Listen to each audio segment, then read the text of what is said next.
Now, there's going to be some differences because time seems like it only flows one direction, right? In space, I can walk forward and I can walk back. Now, I'll challenge $1 to anybody that can go back in time right now. That's what I thought. My $1's safe.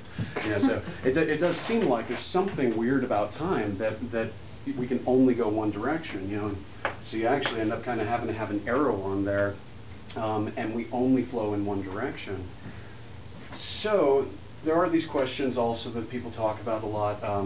What is the relationship between the spatial dimensions and the temporal dimensions? It seems like it would be really nice, if we could just say, if there's 4 dimensions, well, it's just another one through there. You really have to use your imagination on a 2-dimensional surface to think about 4 dimensions. But, basically, that would be really nice if you could just have some 4-dimensional cube or something where all the dimensions are just different directions and time happens to be one of them, but there's no other differences. A lot of people think there's got to be more differences to that, and we will see that in the static versus the dynamic thing that I alluded to briefly.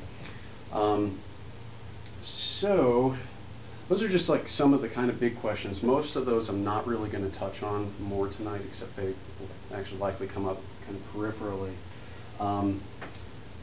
But what I want to do now is get into, I guess, kind of the last 100 years of metaphysical work done on this, which generally traces back to McTaggart. Wrote one of the most often cited papers on this in 1908. A lot of people kind of talk about him in nasty terms because they're sick of the argument, because it's been kind of hammered on to death. But he's really important because he basically drew a distinction between 2 central kinds of theories about time. In asking what is time, McTaggart split these into what he called A theories and B theories.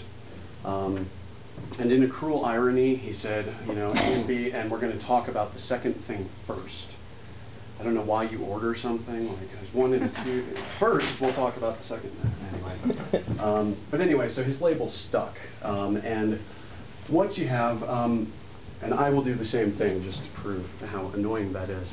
We'll start with the B theory, which is a view. It's known as a tenseless, and if you can read that, and it's a static theory.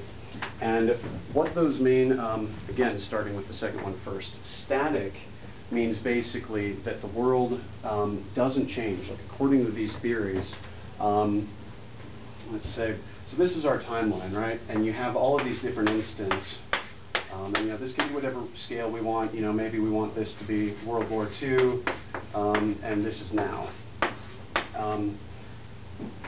Or actually, let's do like this is now, and this is, 50 years in the future. According to a B theory, every moment exists. Like moments that passed long ago and moments that haven't happened, they all exist. They exist in exactly the same way as this moment right here does. And that, I would imagine, in some ways that probably sounds very counterintuitive to a lot of people, because we do kind of, again, we look at something that happened yesterday. We can't perceive it. We can't interact with anything in the past. We have no idea what's going to happen in the future. And we may have some predictions about what's going to happen, but it's by no means accessible to us. But the B theory, wow, I just noticed how horrible my handwriting is. Hope everybody, if I say it, you can still remember what it stands for. But the B theory is going to say, even though we're here at now, the moment of World War, or any particular moment in World War II, still exists in exactly the same way that this moment does. This is also referred to as eternalism, that like every moment is eternal. And basically what happens is kind of like we have the experience of moving through time, but all of the times exist. And there does seem to be something really attractive about that because we have a similar experience of space, right? It's like even if I move over here, that place back there still exists. And again, if we can work with time in the same kind of way, in a way that we're very familiar with, that maybe takes a little bit of the mystery out of this weird temporal timeline that we're trying to pin down to what it really is.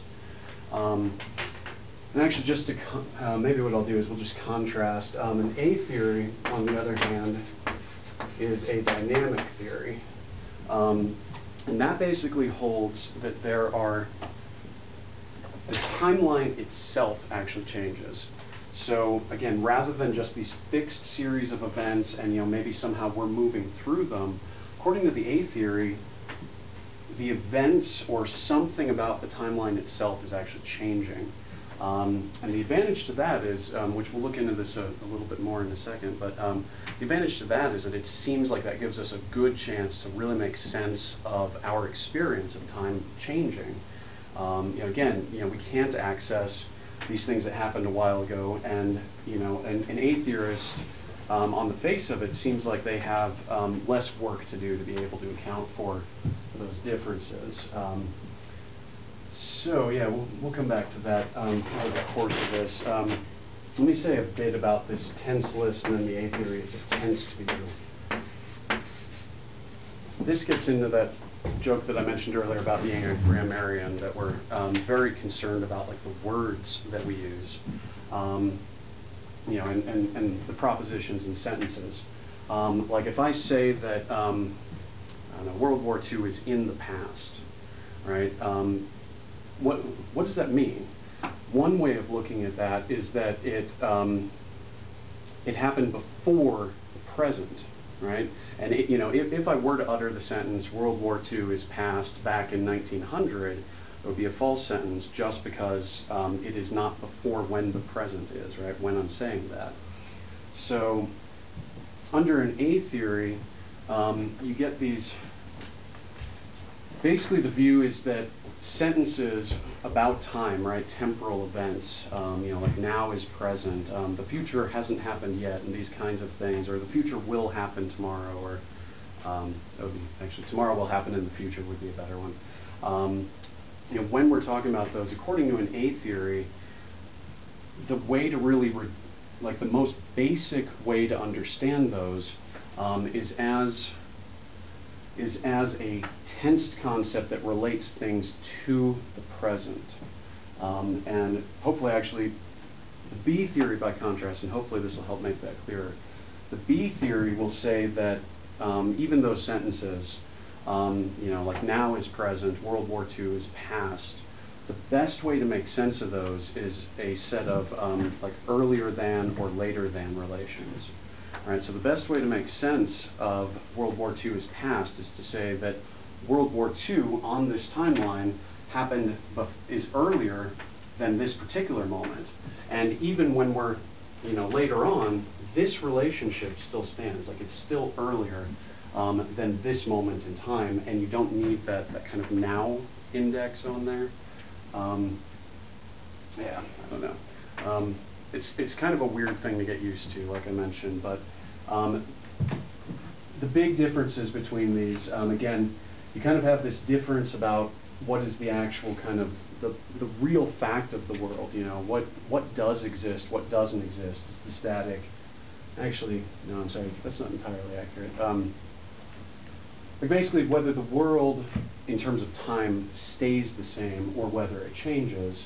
And then, like I said, kind of, which is the most basic relationship? When we're talking or thinking about time, is it more basic to say that a particular point in time is earlier than another, or does it make more sense to relate both of them to the present, to where we are?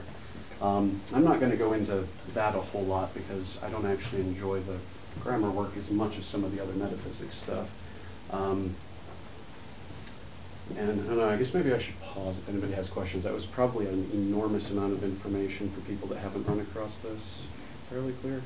Okay, maybe it's not enough information. Maybe that's my problem. Okay. So let me do another. The A theories also have kind of two really fundamental splits.